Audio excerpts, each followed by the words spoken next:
Okay, we're back again. These 5 wallets are almost finished and ready to go out today. I'm going to show you how I do that rectangle on the bottom of the wallet.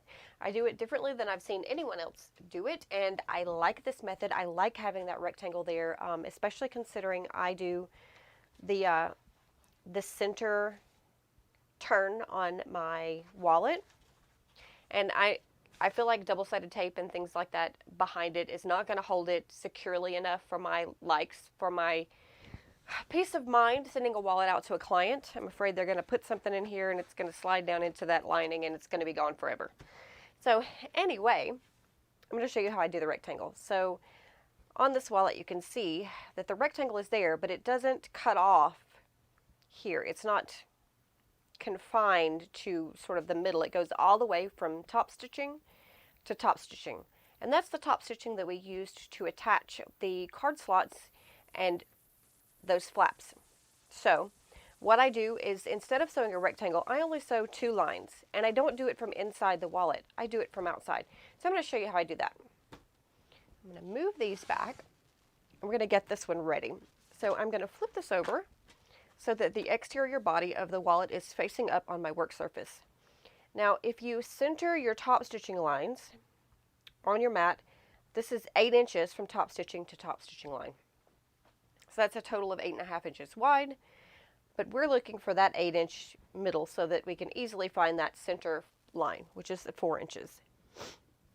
So what I'm going to do is, using my ruler here, I'm going to line up my line, which this is a quilting ruler, so it has that extra 1/2 inch there for seam allowances.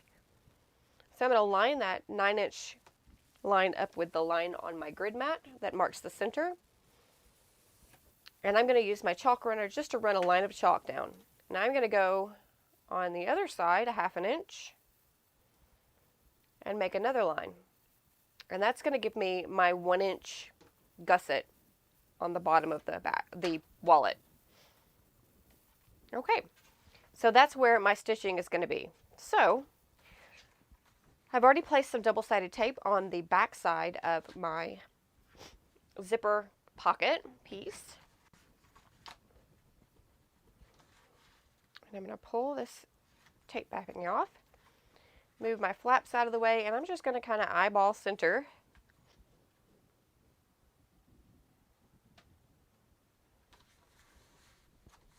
Press that down.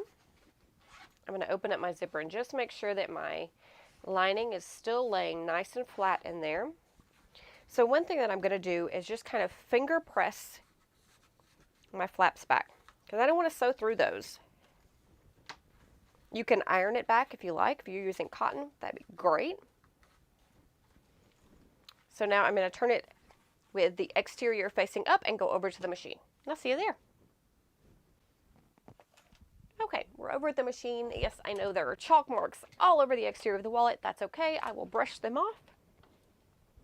So what I'm going to do is open the flaps up, and I'm really giving that a good pull. And I'm going to drop my needle down right on my previous top stitching line at the end of that line that I made with chalk. And I'm going to go forward 1 stitch. And then I'm going to back stitch 1. And now I'm going to sew straight across right along that line. Now before I get to the other end, what I'm going to do is stop with my needle down right about there.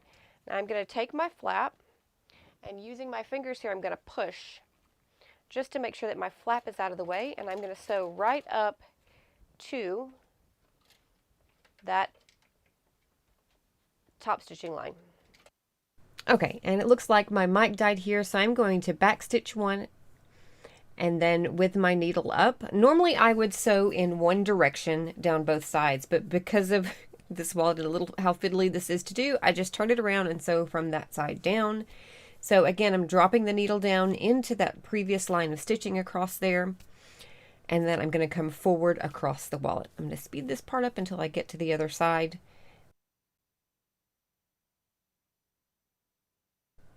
All right, again, I am stopping with my needle down, I'm going to pull that out so that I'm making sure the needle isn't going into the flap. And then I'm going to sew forward to the stitch line and stop with my needle down, back stitch 1, and that part is done.